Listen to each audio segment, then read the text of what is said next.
let's set up Fullmetal Alchemist The Promised Day. First up is unfolding the board and randomly placing each of the 5 end caps. Populate the board, placing 1 mannequin soldier on each of the available slots on the innermost ring of the board.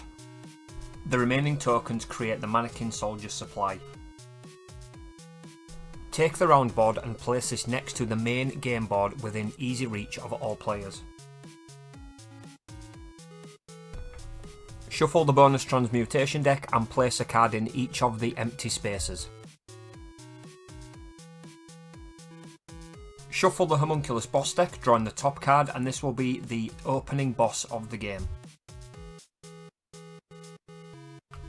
Next, draw a boss card for each of the 2 slots on the top of the round board and place the remaining boss cards back in the box. Shuffle the homunculus event deck and place 1 card on rounds 2, 4, 6 and 7 on top of the round board.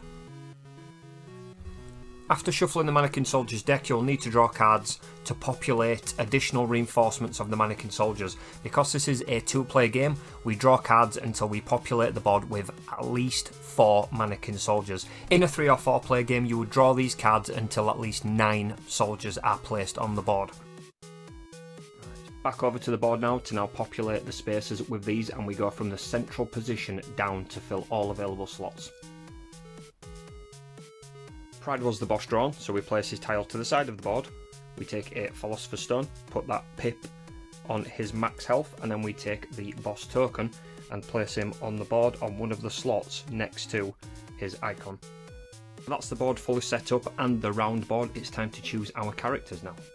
So in this 2-player game, we will be using Edward Elric, of course, the Fullmetal Alchemist, and his brother Alphonse. We take both of their standees.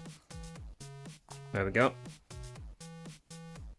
Heart tokens and place those on the max health of each character. So Edward starts on 4, Alphonse starts on 5, and then we take each of their individual character decks. Each character has one of these. We then shuffle each player's decks, or each character's decks, and we draw 4 starting cards for each character. That's their starting hand. We then head back over to the board and choose a starting position for all players. Now this can be anywhere on the board. So we'll put Alphonse there, and we'll put Edward right here. And the final thing to do is to give the first player token to whomever you would like to go first. And that's the setup.